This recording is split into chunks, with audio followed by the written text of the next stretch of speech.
So this evening I'd like to talk about the Sabbath, and it might seem strange to talk about the Sabbath in the middle of the week.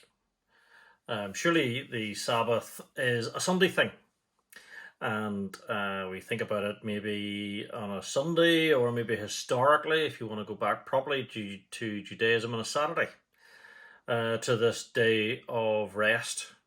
But let's face it, we live in a much more fluid world now, and the idea that everybody is off on a Sunday has very much gone to the wall.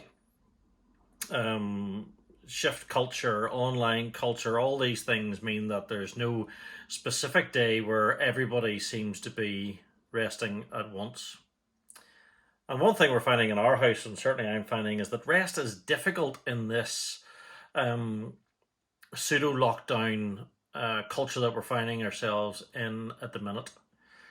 Work is unsettled, and therefore it's funny because when our work is unsettled, then what I'm finding is that my rest is unsettled, and I find little satisfaction from that sense of working well, and therefore that bleeds into being able to rest well. You know, many of us, like ourselves, are homeschooling, and we find the balance between homeschooling and doing our own work quite difficult. I frequently find myself feeling guilty about one or the other or both. I'm not looking after my kids well enough. I'm not looking after my work well enough. And so therefore you end up mired in guilt and you become unsettled, and it becomes hard to rest. Yet rest is a commandment from God. And even at some quite difficult times for Israel, they were commanded to stop and rest. And they could have said, look, Lord, but look at everything that's going on. We can't stop. But the command remained to regularly stop and rest. It's a commandment. It's not an optional extra. It's not something that we crowbar in. No, it is a clear and a distinct direction, commandment, directive given to us. So even in these days of unsettled work patterns, rest patterns, we need to consider it.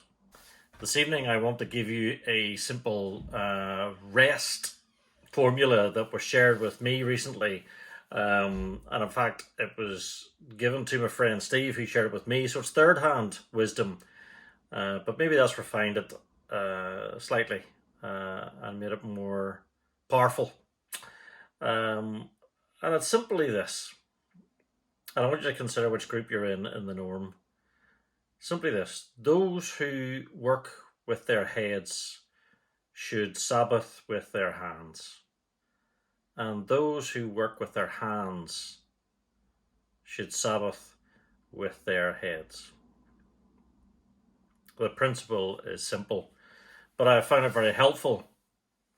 You know, as someone who spends large parts of my day reading and writing and reviewing and working through emails and sitting in meetings and now online meetings more and more, I find that the best way for me to relax, to rest my head and my body, because my body tenses up with those things, is to spend time doing DIY. I'm an awful DIYer. Everything I build is slightly wobbly, but I love doing it.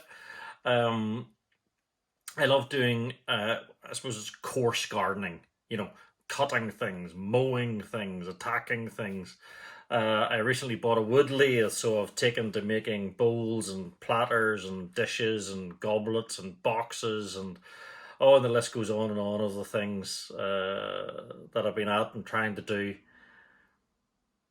And so what I've found is that this physical work helps me rest. It helps me on my unwind.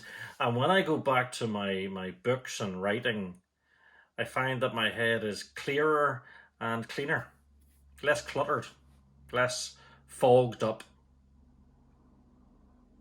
So for those who've been working physically today,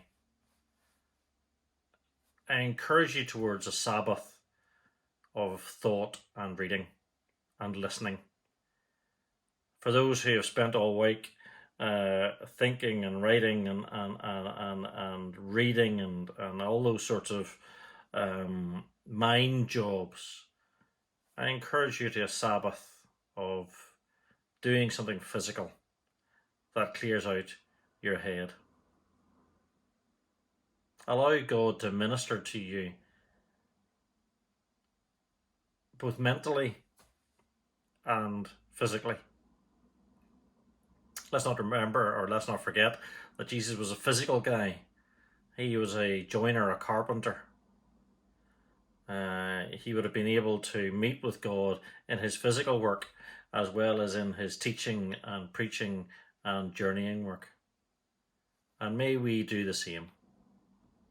So what I'm encouraging in this thought for the day is basically that our rest should be different from our normal and routine work. And that might sound daft, but sometimes we need to consciously push into that.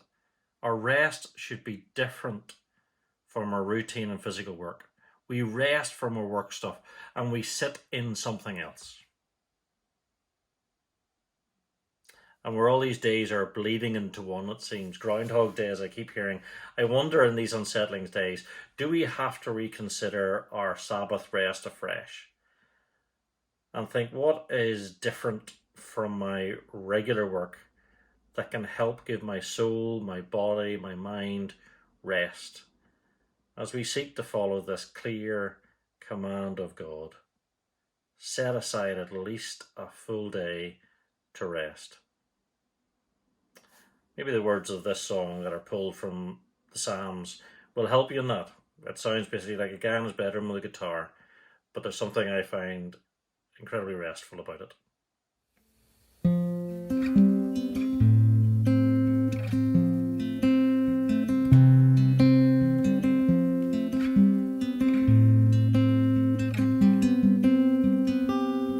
Though the seasons change, my loves will fade, but your love remains over all.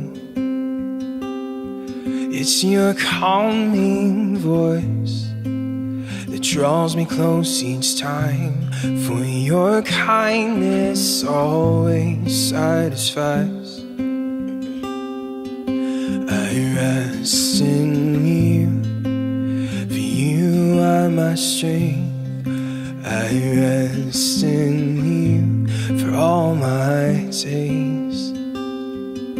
I rest in you, for you are my shelter. Oh my God, I will rest in you.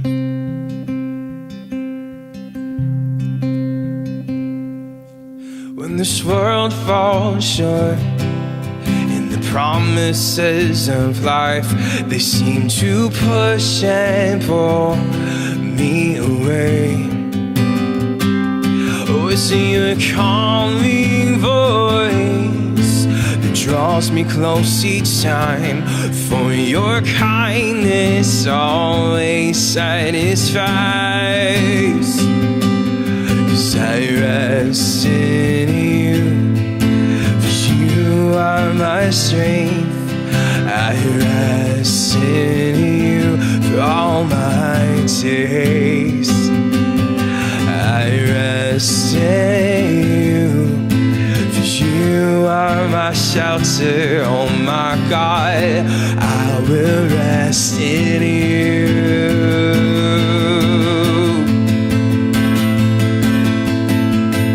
'Cause your peace passes all thought, all knowing, a love I've never known before.